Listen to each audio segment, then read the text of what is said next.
കനത്ത മഴയിൽ മതിലിടിഞ്ഞു വീണ് നിർമ്മാണം പൂർത്തിയായ വീട് തകർന്നു. നിർമ്മാണം നടക്കുന്ന വീടിനും കേടുപാട് സംഭവിച്ചു. കോട്ടക്കൽ പറപ്പൂർ ആലച്ചുള്ളിയിലാണ് അപകടം.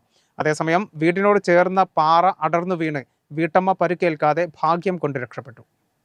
കോട്ടക്കൽ പറപ്പൂർ ആലച്ചുള്ളി പള്ളിപ്പടിയിൽ ഞായറാഴ്ച പുലർച്ചെ 4 മണിയോടെയാണ് അപകടം. കനത്ത മഴയെ തുടർന്ന് വീടിന്റെ സംരക്ഷണ ഭിത്തി ഇടിഞ്ഞു വീണ് 2 വീടുകൾ തകർന്നു. പിന്നെ ഒരു 8-8 ആകുമ്പോൾ ഞങ്ങളവിടെ തൊട്ടടുത്തുള്ള ഒരു മണ്ണിടിഞ്ഞ് വീണിട്ട് ഒരു വീട് മൊത്തത്തിൽ പോയിട്ടുണ്ട്. അപ്പോൾ അത് നോക്കിയിട്ട് ഇങ്ങനെ നിൽക്കുമ്പോഴാണ് ഇവിടുത്തെ ഒച്ച കേട്ടത്.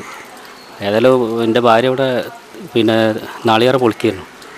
അപ്പോൾ ഇതിന് ഒച്ച കേട്ടത് പെട്ടെന്ന് ഓടി രക്ഷപ്പെട്ടുകൊണ്ട് കഴിച്ചിലായി. അല്ലെങ്കിൽ എന്തെങ്കിലും പറ്റിയിരുന്നു. പക്ഷേ കാലിന് ചെറിയൊരു മുറിയായിട്ട് ഇപ്പോൾ വേറെ പ്രശ്നങ്ങളൊന്നുമില്ല. ഒരു 8:30 മണിക്ക്, രാവിലെ 8:30 മണിക്ക്, അതൊരു 4 മണിക്കാണ് രാവിലെ.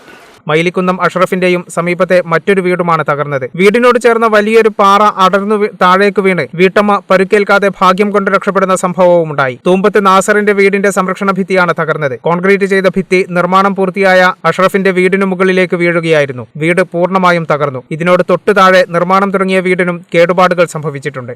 നമ്മൾ നിൽക്കുന്ന സ്ഥലം ഈ സ്ഥലം വാങ്ങിയ ആളെ ഒരു തറയാണ്. ഇത് കഴിഞ്ഞിട്ട് ഒരു കോൺക്രീറ്റ് മതിൽ ഉണ്ടായിരുന്നു. ആ മതിൽ അങ്ങോട്ട് വീട് പണി പൂർത്തിയായി തേപ്പ് കഴിഞ്ഞൊരു വീടായിരുന്നു. അതിമൊക്കെ അങ്ങോട്ട് മറിഞ്ഞു. അതോടുകൂടി ആ വീട് ശരിക്കും നിലംപരിശായി എന്ന് തന്നെ പറയാം. കല്ല് പെറുക്കിയെടുക്കാൻ പറ്റും അത്ര അവസ്ഥയിലായി.